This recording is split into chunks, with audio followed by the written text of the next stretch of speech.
শ্যামল এই বাংলার প্রাণ আমাদের কৃষি ও কৃষক। মাঠের ঘাম আর নিরন্তর পরিশ্রমে যারা সচল রাখেন দেশের অর্থনীতির চাকা, তাদের সুখ দুঃখ আর সাফল্যের গল্প নিয়ে গ্রিন টেলিভিশনের নিয়মিত আয়োজন আমার কৃষিতে স্বাগত জানাচ্ছি আমি মাহমুদা মালিক শাওলিন। এই সপ্তাহের আয়োজনে থাকছে সারা বাংলাদেশের কৃষি সংবাদ, কৃষিতে সাফল্য, কৃষি বিষয়ক জিজ্ঞাসা। টানা বৃষ্টি আর পাহাড়ি ঢলে কিশোরগঞ্জের হাওরে নেমেছে বিপর্যয়।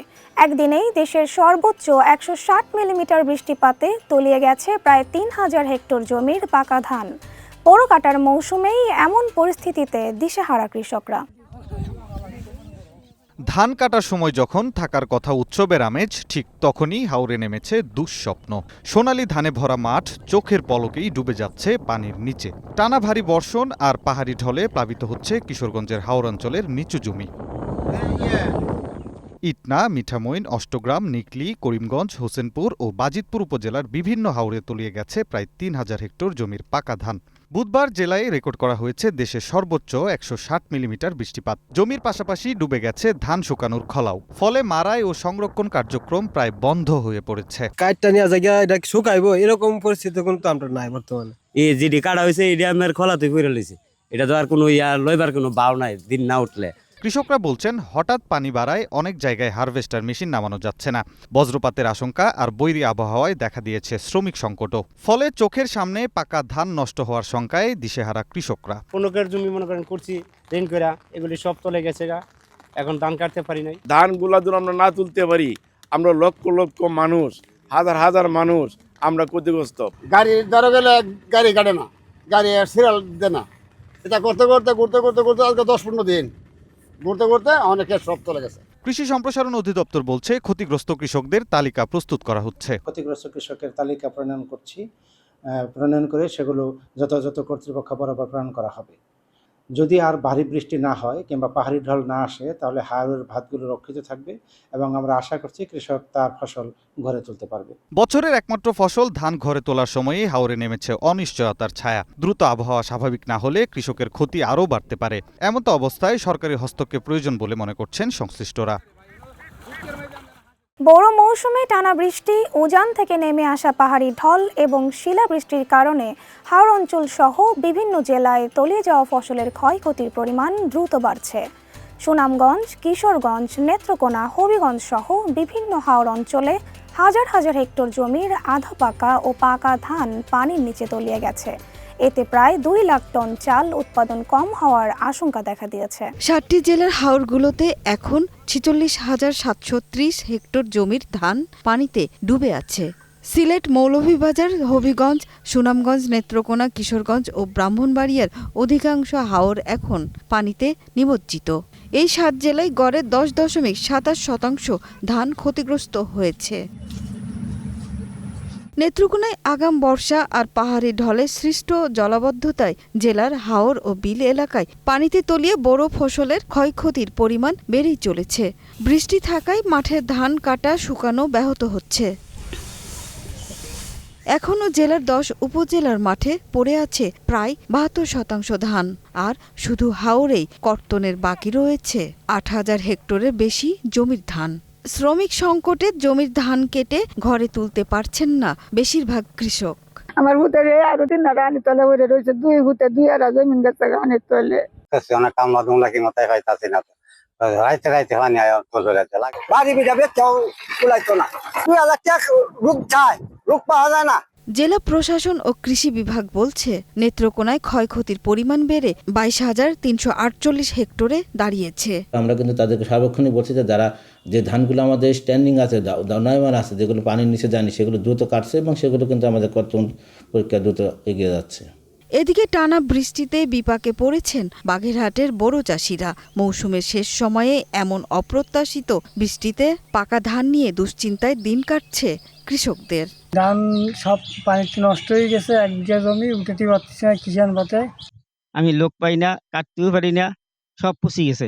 কিন্তু এই টানা বৃষ্টি, সেই সাথে পরিবহন ও শ্রমিক সংকটে ফলন ঘরে তোলা নিয়ে শঙ্কায় কৃষকরা। আবহাওয়া স্বাভাবিক হলে কৃষকদের দ্রুত ধান কেটে শুকানোর পরামর্শ দিচ্ছেন কৃষি কর্মকর্তা। যদি 2-1 দিনের মধ্যে রোদ উঠে তাহলে আমরা এই যে ক্ষতিটা হয়েছে সেটা আমরা পুষিয়ে নিতে পারবো এবং আমরা ভবিষ্যতে যাতে আরো অন্যান্য ফসল আবাদ করা যায় সেই পরামর্শ আমাদের চলমান রয়েছে। কৃষি বিভাগের তথ্য অনুযায়ী এবছর বাগেরহাট জেলায় ৬৮,১৭১ হেক্টর জমিতে বোরো ধানের আবাদ হয়েছে। কুড়িগ্রাম, নেত্রকোনা এবং নাটোর সহ সারা দেশে আগাম বর্ষণ আর পাহাড়ি ঢলে বোরো ধানের উপর নেমে এসেছে চরম দুর্যোগ। পানি আর সময়ের সঙ্গে লড়াই করছেন কৃষকরা। মাঠে পাকা ধান থাকলেও কাটতে পারছেন না শ্রমিক সংকট ও জলাবদ্ধতার কারণে। কুড়িগ্রামে বর্ষার আগে নেমেছে অকাল বন্যার মতো পানি। মাঠের পর মাঠ বোরো ধান ডুবে আছে হাঁটু সমান পানির নিচে। টানা 7 দিনের বৃষ্টিতে জেলার প্রায় সব উপজেলায় ক্ষতিগ্রস্ত হয়েছে বোরো আবাদ। পাকা, আধা পাকা এমনকি কাঁচা ধানও তলিয়ে গেছে পানির নিচে। কিস্তির টাকা আবাদ করা ধান নষ্ট হওয়ায় শঙ্কায় দিশেহারা প্রান্তিক কৃষকরা। এর সঙ্গে যোগ হয়েছে শ্রমিক সংকট। 700 থেকে 800 টাকা মজুরি দিয়েও মিলছে না শ্রমিক। কৃষি বিভাগ জানায় জেলায় 1,17,000 হেক্টরের বেশি জমিতে বোরো ধান চাষ হয়েছে, কিন্তু টানা বৃষ্টিতে এখন পর্যন্ত মাত্র 4% ধান কাটা সম্ভব হয়েছে। এবছর কুড়িগ্রাম জেলায় বোরো আবাদের লক্ষ্যমাত্রা ছিল 1,17,350 হেক্টর জমিতে। আমাদের আবাদ হয়েছে 1,17,360 হেক্টর জমিতে এবং ইতিমধ্যে প্রায় 4% জমিতে ধানের কর্তন শুরু হয়েছে। একই চিত্র নেত্রকোনার হাওরেও। আগাম বর্ষা আর পাহাড়ি ঢলে তলিয়ে গেছে 14,000 হেক্টরের বেশি জমির ফসল। অনেক কৃষক শ্রমিকের অভাবে পাকা ধান কাটতেই পারছেন না। টানা বর্ষণ আর জলাবদ্ধতায় বোরো ধান নিয়ে অনিশ্চয়তায় দিন কাটাচ্ছেন নেত্রকোনার কৃষকরা। অন্যদিকে নাটোরের সিংড়ায় চলনবিলের বিস্তীর্ণ বোরো ধান ক্ষেত টানা 2 দিনের বৃষ্টি আর উজান থেকে নেমে আসা আত্রাই নদীর পানিতে তলিয়ে গেছে। হুমকির মুখে পড়েছে হাজারো কৃষকের স্বপ্ন। চলতি মৌসুমে সিংড়া উপজেলায় 36,610 হেক্টর জমিতে বোরো ধান চাষ হয়েছে। ইতোমধ্যে প্রায় 30% ধান কাটা শেষ হলেও বাকি প্রায় 26,000 হেক্টর জমির ধান এখনো মাঠে রয়েছে। আমাদের ইউনিয়নে 2180 হেক্টর বোরো আবাদ করা হয়েছে। এর মধ্যে মোটামুটি 250 হেক্টর জমির ধান কাটন হয়েছে। আর এই মাঠে অনেক ধান এখনো কাটতে বাকি আছে। এটা যদি খাল খননের মাধ্যম দিয়ে যদি আমাদের এই বন্যার পানি নিষ্কাশন করা যায় তাহলে আমাদের এই হাজার হাজার হেক্টর জমিগুলো আমাদের রক্ষা হবে। টানা বর্ষণে বোরো ধান ডুবে যাওয়ায় দিশেহারা কৃষকরা। পানি দ্রুত না নামলে এবং রোদ না উঠলে ক্ষতি আরও ভয়াবহ আকার নিতে পারে। রাজশাহীতে তীব্রতা প্রবাহের পর স্বস্তির বৃষ্টি যেন আম চাষিদের জন্য আশীর্বাদ হয়ে এসেছে। এই বৃষ্টিতে আমের গুটি ঝরে পড়া রোধ করা সহ উৎপাদন খরচ কমে আসবে বলে মনে করছেন চাষিরা। এদিকে কৃষি বিভাগ আশা করছে আবহাওয়া অনুকূলে থাকায় এবার আমের বাম্পার ফলন হবে। গত কয়েকদিনের তীব্র গরমে আমের বোটা শুকিয়ে ফল ঝরে পড়ছিল, আর এতে লোকসানের আশঙ্কায় চরম দুশ্চিন্তায় পড়েছিলেন রাজশাহীর বাগান মালিক ও চাষিরা। তবে অপেক্ষার অবসান ঘটিয়ে অবশেষে নেমেছে কাঙ্ক্ষিত বৃষ্টি। খরতাপের পর এই শীতল বর্ষণ আমের জন্য যেন আশীর্বাদ হয়ে ধরা দিয়েছে। বৃষ্টির ছোঁয়ায় পান ফিরে পেয়েছে বাগানগুলো। আম বাগানের যত্নে ব্যস্ত সময় পার করার পাশাপাশি নতুন করে আশার আলো দেখছেন চাষিরা। অনেক তাপমাত্রার কারণে আমাদের এই যে আমগুলো ঝরে যাচ্ছিল, হঠাৎ করে 2 দিনকার বৃষ্টিতেই এখন আমটা অনেকটা আমাদের সুন্দর আছে এবং আটকে যাচ্ছে, আর ঝরছে না। যদি দাম পাই আমাদের এবার মনে করছে একটু বাম্পার ফলন হবে, এটাই আশা করতেছি। একদিনকার খরানি আমার খুব আমের ক্ষতি হচ্ছিল, এখন বৃষ্টি হয় আমার একটু ভালো পজিশনে আছে। চাষিরা বলছেন গাছ থেকে আম ঝরে পড়া রোধে বৃষ্টির পানি ব্যাপক কার্যকর। এই যে বৃষ্টি হলো, এই বৃষ্টিতে আমের খুব উপকার হয়েছে। আমটা এই বৃষ্টির কারণে অনেক বড় হবে এবং আমের অনেক বাম্পার ফলন হবে এবং পোকামাকড় থেকে আম অনেক রক্ষা পাবে। এবং এই যে বৃষ্টি হলো, এই বৃষ্টি হওয়ার ফলে আমাদের গাছের সম্পূর্ণ ময়লা ঝরে যাচ্ছে এবং পোকামাকড় যেগুলো আছে সেগুলোর উপদ্রব কমে যাচ্ছে, যার ফলে আমাদের যেই আম চাষে যেই খরচটা কমে যাচ্ছে। এই খরচটা কমে যাওয়ার কারণে আমরা আশা করছি যে আমরা লাভবান হব। কৃষি বিভাগের মতে অসময়ের এই বৃষ্টি আমের আকার বড় করতে এবং মান বাড়াতে সহায়ক হবে। আবহাওয়া অনুকূলে থাকলে এবার লক্ষ্যমাত্রার চেয়ে বেশি উৎপাদনের আশা করছে দপ্তরটি। আমরা আশা করছি যদি বড় ধরনের কোনো প্রাকৃতিক দুর্যোগ না আসে তাহলে ইনশাল্লাহ লক্ষ্যমাত্রা অর্জন করতে আমরা সমর্থ হব। রাজশাহীতে এবার 19,062 হেক্টর বাগানে 2,45,600 মেট্রিক টন আম উৎপাদনের লক্ষ্যমাত্রা নির্ধারণ করেছে কৃষি বিভাগ। নিচ্ছি ছোট্ট একটি বিরতি, তবে কোথাও যাবেন না, ফিরে আসছি একটু পরেই। বিরতির পর আপনাদের জানাবো ইলিশ সহ সামুদ্রিক মাছের উৎপাদন কমে যাওয়ায় সরবরাহ সংকট। সঙ্গেই থাকুন।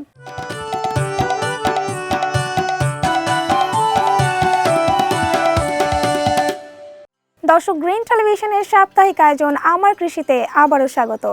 দেশে ইলিশ সহ সামুদ্রিক মাছ উৎপাদন কমে যাওয়ায় বাজারে দেখা দিয়েছে সরবরাহ সংকট। নিষেধাজ্ঞা শেষে নদীতে নামলেও জেলেদের জালে মিলছে না কাঙ্ক্ষিত মাছ।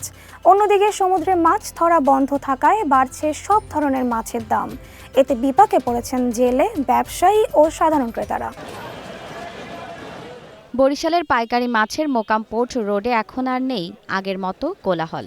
একসময় যেখানে প্রতিদিন ভোরেই জমে উঠত বেচাকেনা, সেখানে এখন হতাশ ব্যবসায়ীরা। বরিশালে মাছের আমদানি একটু কম, গতকালকে তুলনায় আজকে একটু কম। ইলিশ মাছ তো মনে করি কদিন আগে ছিল, এখন তো ইলিশ মাছ এখন নাই বলতে চলে। এদিকে বাজারে ইলিশ সহ অন্যান্য মাছের দাম বেড়ে যাওয়ায় ক্রেতাদের মধ্যে বাড়ছে হতাশা।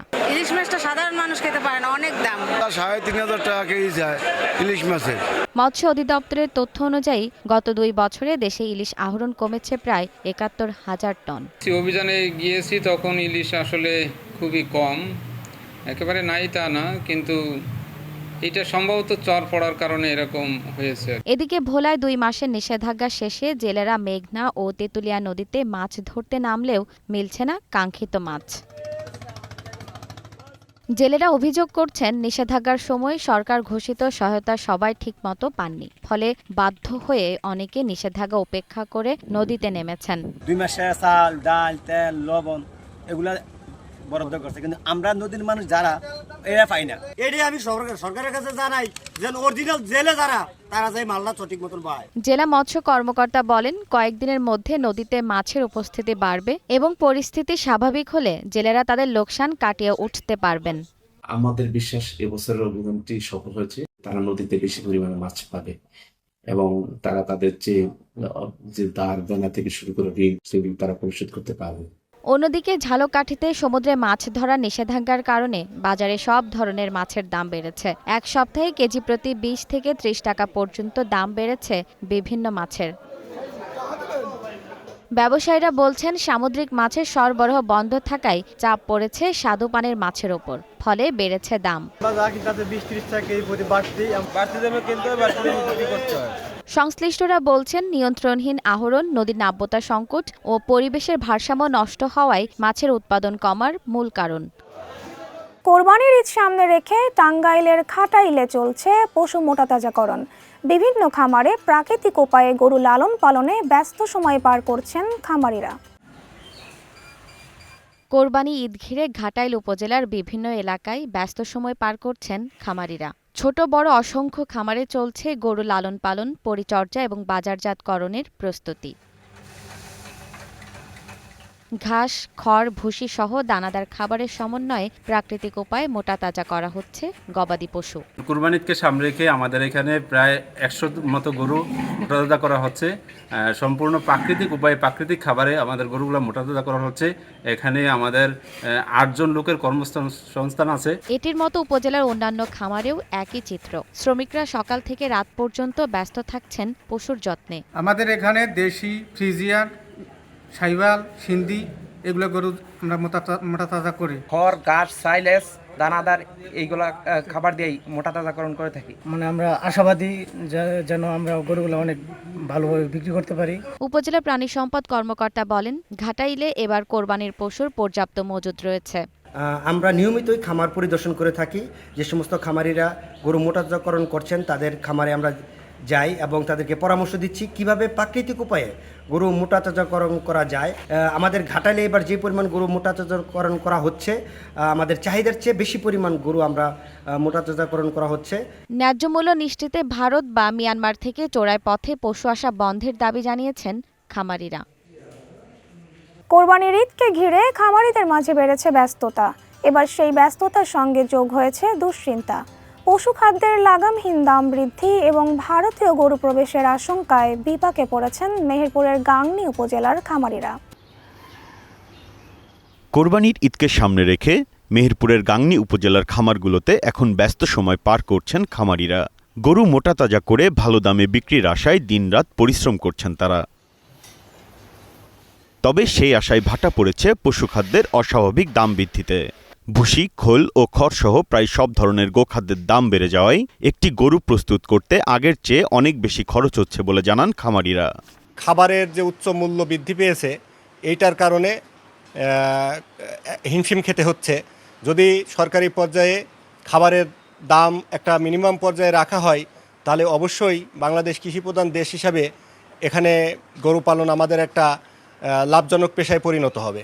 গরু পোষা আমাদের এমন সমস্যা হয়ে গেছে যে আমাদের পাততলে আর মাটি নাই, এত পরিমাণ খাবারের দাম। এদিকে ভারত থেকে গরু আসার সম্ভাবনাও নতুন করে দুশ্চিন্তা বাড়িয়েছে তাদের। গরু পুষতে এবছরে খাবারের দাম বেশি, তুলনামূলক গরুর দাম কম। কিন্তু আবার শুনছি নাকি ইন্ডিয়ার থেকে গরু আসবে। গরু এর ভিতরে ইন্ডিয়ার থেকে যদি গরু আসে তাহলে তো আমাদের আরো সর্বনাশ হয়ে যাবে। এত টাকা দিয়ে খাবার কিনি, আমরা গরু লালন পালন করি, এমনিই আমরা খুব ক্ষতিগ্রস্তর ভিতরে আছি। হ্যাঁ, এরপরেও যদি বাইরে থেকে গরু আসে তাহলে তো আমাদের রাস্তায় বসা ছাড়া উপায় নেই। সরকারের কাছ থেকে পশুখাদ্যের দাম নিয়ন্ত্রণ এবং ভারতীয় গরু প্রবেশে কঠোর নজরদারির দাবি জানিয়েছেন স্থানীয় খামারিরা। আসন্ন কোরবানির ঈদকে সামনে রেখে ব্যস্ততা বেড়েছে ঠাকুরগাঁওয়ের খামারগুলোতে। খামারিরা ঘাস সহ দেশীয় খাবারের মাধ্যমে গরুর পুষ্টি নিশ্চিত করেছেন। এখন অপেক্ষা ক্রেতা ও ন্যায্য দামের। প্রাণী সম্পদ বিভাগ বলছে এবার চাহিদার তুলনায় অনেক বেশি পশু প্রস্তুত রয়েছে। জেলার অন্যতম আলোচিত খামার ঠাকুরগাঁও সদরের সাদেকুল এগ্রো ফার্ম। এই খামারে রয়েছে 670 কেজি ওজনের কালাবাবু এবং 580 কেজি ওজনের লালবাবু। এই দুটি বিশাল গরু এরই মধ্যে স্থানীয়দের মাঝে ব্যাপক আগ্রহের সৃষ্টি করেছে। এছাড়া এই খামারে রয়েছে দেশি বিদেশি নানা জাতের আরও শতাধিক গরু। খামারিরা জানান মোটা তাজাকরণে ব্যবহার করা হচ্ছে না কোনো কৃত্রিম ওষুধ বা ইনজেকশন। আমি গরুকে খাওয়াই আলু, মনে করেন ভুট্টা, ধান, গম, এগুলা মারাই করে প্রসেস করে খাওয়াই, খড় খাওয়াই, ঘাস খাওয়াই, বাইরের কোনো খাবার খাওয়াই না। প্রাকৃতিক উপায়ে গরু লালন পালন করায় ক্রেতাদের আস্থা বাড়ছে। অবৈধভাবে পশু আমদানি বন্ধ থাকলে লাভবান হওয়া সম্ভব বলে জানান খামারিরা। 12 ঘন্টা ডিউটি করতেছি, সংসার ভালো চলতেছে মোটামুটি, আলহামদুলিল্লাহ। 6 থেকে 7 জন কাজ করি আমরা এখানে। কুরবানি ঈদে এই ব্যবসায়ীরা অনেক লাভবান হবে যদি বাইরে থেকে গরু না আসে। আর বাইরের থেকে যদি গরু আসে থাকে তাহলে যে খরচ আর যে দ্রব্যমূল্য, এতে করে গরু ব্যবসায়ীরা সকলেই অবশ্যই ক্ষতিগ্রস্ত হবে। এদিকে খামার ভিত্তিক পশুপালন বৃদ্ধি, আধুনিক প্রযুক্তির ব্যবহার এবং খামারিদের সচেতনতামূলক পরামর্শ দিচ্ছে প্রাণী সম্পদ বিভাগ। ক্ষতিকারক স্টেরয়েড হরমোন ব্যবহার যাতে না করে বা ক্ষতিকারক কোনো পশু খাদ্য ব্যবহার করে গরু মোটা তাজাকরণ না করে, সেজন্য আমরা 2386টি খামারিকে নিয়ে 64টি উঠান বৈঠক করেছি। এবারের কোরবানি ঈদকে সামনে রেখে জেলায় কোরবানিযোগ্য পশুর মোট চাহিদা নির্ধারণ করা হয়েছে ৭৮,৪৪৩টি। বিপরীতে জেলার খামারগুলোতে এরই মধ্যে প্রস্তুত রয়েছে ৯৫,৪৩৬টি পশু। মাঠের ফসল আর কৃষকের ঘাম ভেজা শ্রমের প্রতিটি গল্পই আমাদের আগামীর অনুপ্রেরণা। সমস্যা যেমন আছে, সঠিক পরিকল্পনা আর আধুনিক প্রযুক্তির ছোঁয়ায় কৃষিতে সাফল্যও কিন্তু কম নয়। আজ এই পর্যন্তই। আগামী সপ্তাহে আমরা আবারও হাজির হব কৃষির নতুন সব খবর ও সাফল্যের গল্প নিয়ে। আর সেই পর্যন্ত গ্রিন টিভি নিউজ ও অন্যান্য আয়োজন দেখতে চোখ রাখুন আমাদের ওয়েবসাইট, ইউটিউব ও ফেসবুকে।